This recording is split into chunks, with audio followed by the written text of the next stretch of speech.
नमस्कार। आज हम बात करेंगे 195 ए आईपीसी और 195 ए सीआरपीसी, दोनों सेक्शन को एक साथ लिंक करके दोनों की बात करेंगे।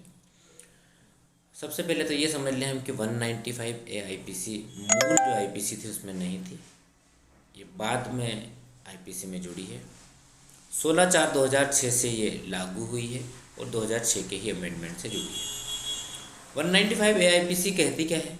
195 ए आईपीसी ऐसा प्रोविज़न करती है कि कोई विटनेस जो स्वतंत्र हो, जो फ्रीली अपनी आकर अपने एविडेंस कोर्ट में प्रेजेंट करे, पेश करे, उसको डराना नहीं चाहिए। तो उसके प्रोटेक्शन के लिए 195 ए आईपीसी जुड़ी है। तो कोई व्यक्ति किसी व्यक्ति को इसलिए डराता है कि तू जाकर झूठा साक्ष्य दे, मिथ्या साक्ष्य दे, और उससे मिथ्या साक्ष्य दिलवाने की कोशिश करता है या दिलवा ही देता है, तो वो व्यक्ति 195 ए आईपीसी का अपराध करता है। तो 195 ए आईपीसी में या तो किसी विटनेस को खुद को डराओ कि मैं तुझे, तेरे शरीर को, तेरी बॉडी को या तेरी प्रॉपर्टी को या तेरी रेपुटेशन को, तेरी ख्याति को किसी तरह से हार्म करूंगा, किसी तरह से इंजर्ड करूंगा, किसी तरह से डैमेज करूंगा, तेरी प्रॉपर्टी को, तेरी बॉडी को या तेरी रेपुटेशन, तेरी ख्याति, किसी को भी। या डायरेक्ट विटनेस को ना डराकर उस विटनेस से रिलेटेड किसी पर्सन को हम उस विटनेस को कहकर डराएं। मतलब हम उस विटनेस को ये कहें कि तेरी पत्नी को, तेरे बच्चे को, तेरे पिता को, तेरे भाई को या किसी भी ऐसे रिलेटेड को मैं उसकी शरीर या उसकी ख्याति को किसी तरह से डैमेज करूँगा। तो हमको ध्यान ये रखना है यहाँ पर कि सीधे विटनेस को डराते हैं तो उसके शरीर, ख्याति या संपत्ति, तीनों को हम डैमेज करने का डर बता सकते हैं। और अगर सीधे विटनेस को ना डराकर हम उसके किसी रिलेटेड पर्सन को कुछ ऐसा करने का कहकर उसको डराते हैं तो उसमें आएगा उसकी शरीर और ख्याति, मतलब उसमें प्रॉपर्टी कवर नहीं होगा।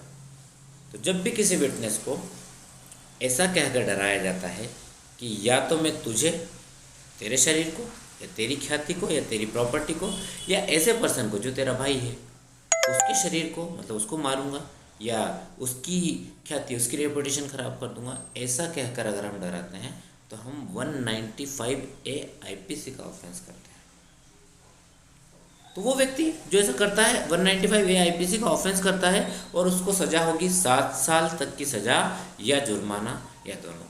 और अगर ऐसा झूठा साक्ष्य, ऐसा मिथ्या साक्ष्य देने के परिणाम स्वरूप किसी निर्दोष व्यक्ति को अगर फांसी हो जाती है, तो विटनेस को डराया और विटनेस ने कोई झूठा साक्ष्य दिया, तो झूठा साक्ष्य दिया, विटनेस ने दिया, वो हटा देते हैं हम। जिसने डराया उसको 7 साल या जुर्माना या दोनों सजा हो सकती है।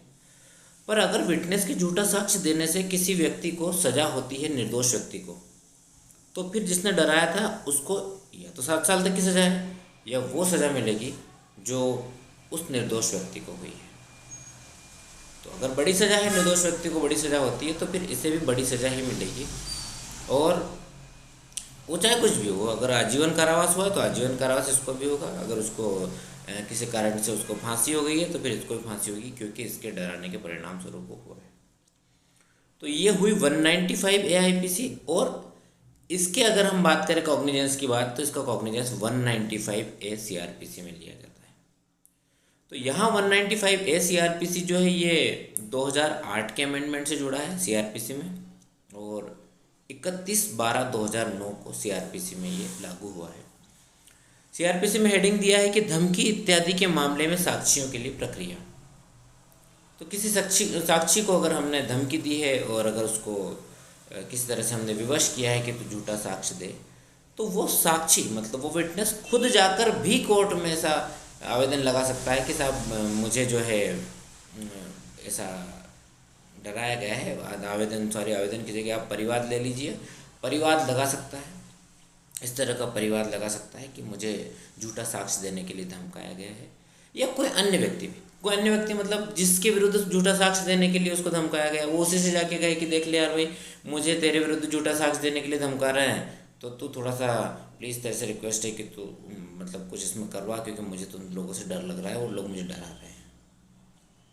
तो वो हो सकता है कि वो वो व्यक्ति खुद चला जाए और वो जिसके विरुद्ध साक्ष्य देने के लिए वो आ जाए, या कोई भी, मतलब ऐसा कोई लिमिट नहीं है कि वही व्यक्ति हो, तो एग्जाम्पल में लिया तो कोई भी व्यक्ति, तो या तो साक्षी खुद अपनी तरफ से कंप्लेंट लगा सकता है कोर्ट में जाकर कि साहब मुझे मिथ्या साक्ष्य, झूठा साक्ष्य देने के लिए फंसा है, मतलब ऐसा विवश किया जा रहा है, और कोई अन्य व्यक्ति भी लगा सकता है। ये प्रोविज़न 195A में है, और 195A आईपीसी में उन्होंने दिया है कि मिथ्या साक्ष्य देने के लिए दंड क्या होगा और किस तरह से मिथ्या साक्ष्य देते हैं। तो खुद पर्सन को देते हैं हम, जो साक्षी है उसको, तो उसके शरीर, ख्याति, ये संपत्ति तीनों कवर होते हैं। और अगर किसी अन्य व्यक्ति का डराकर हम बोलते हैं कि तेरे भाई को, तेरे माँ को, तेरे वाइफ को, किसी को भी हम ऐसा कुछ कर देंगे जिससे तू हितबद्ध इंटरेस्टेड है, तो उसमें केवल शरीर और ख्याति ही कवर होता है, वहाँ प्रॉपर्टी कवर नहीं होता। धन्यवाद। आप सब्सक्राइब कीजिए, अब रेगुलर मेरे वीडियोज़ आएंगे।